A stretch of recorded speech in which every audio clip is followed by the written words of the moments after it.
റസൂലുള്ളാഹി സ്വല്ലല്ലാഹു അലൈഹി വസല്ലമ പറയുകയാണ്, ഒരു വ്യക്തി വുളു എടുക്കുമ്പോൾ അയാളുടെ ശരീരത്തിലെ അവയവങ്ങൾ മാത്രമല്ല വൃത്തിയാകുന്നത്, ഹൃദയവും പാകപ്പെടുകയാണ്. കാരണം അത്യുന്നതനായ റബ്ബിന്റെ മുന്നിൽ പോയി നിൽക്കുമ്പോൾ ശരീരവും മനസ്സും ശുദ്ധമായിരിക്കണം. നബി സല്ലല്ലാഹു അലൈഹി വസല്ലമ പറയുകയാണ്, ഇദാ തവദ്ദഅ അർ-റജുലു ഫഅഹ്സന വുളൂഅ, ഒരു വ്യക്തി ഏറ്റവും നന്നായി വുളു എടുത്താൽ ഖറജത് ഖതായാഹു മിൻ ജസദിഹി, അയാളുടെ ശരീരത്തിൽ നിന്ന് അയാൾ ചെയ്ത പാപങ്ങളെല്ലാം പുറത്തു പോകുന്നതാണ്. ഹത്താ തഖ്റുജ തഹ്ത അദ്ഫാരിഹി, അയാളുടെ നഖങ്ങൾക്ക് ഉള്ളിലൂടെ വരെയുള്ള പാപങ്ങളെല്ലാം പൊറുക്കപ്പെടുന്നതാണ്. അപ്പോൾ ശരീരം ശുദ്ധിയാകുന്നതോടൊപ്പം തന്നെ മനസ്സും ശുദ്ധീകരിക്കപ്പെടുന്നു. വലിയ റഹ്മാനായ റബ്ബിന്റെ മുന്നിലുള്ള വലിയ ഒരു സംഭാഷണത്തിന് തയ്യാറെടുക്കുന്ന സന്ദർഭത്തിലുള്ള അവസ്ഥയാണത്.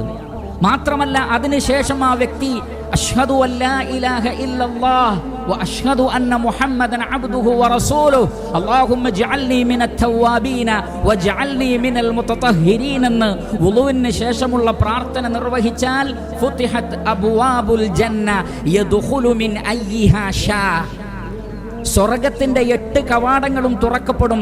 അതിൽ ഏതിലൂടെ വേണമെങ്കിലും ആ വ്യക്തിക്ക് സ്വർഗത്തിൽ പ്രവേശിക്കാം. എന്ന് പറഞ്ഞാൽ സ്വർഗത്തിന്റെ 8 വാതിലിലൂടെയും പ്രവേശിക്കാനുള്ള അർഹത നേടിക്കഴിഞ്ഞു. ആ ദുആ മനസ്സറിഞ്ഞുകൊണ്ട് ഒരാൾ നടത്തുകയാണെങ്കിൽ, വുളു മനസ്സറിഞ്ഞുകൊണ്ട് ഒരാൾ എടുക്കുകയാണെങ്കിൽ, അതിനുശേഷമുള്ള പ്രാർത്ഥന ഹൃദയ സാന്നിധ്യത്തോടുകൂടി ഒരാൾ നിർവഹിക്കുകയാണെങ്കിൽ സ്വർഗത്തിന്റെ ഏത് വാതിലിലൂടെയും കടക്കാൻ അയാൾ അർഹത നേടി എന്നാണ് ആ ഹദീസിലൂടെ റസൂലുള്ളാഹി സ്വല്ലല്ലാഹി അലൈഹി വസല്ലം വ്യക്തമാക്കി തരുന്നത്.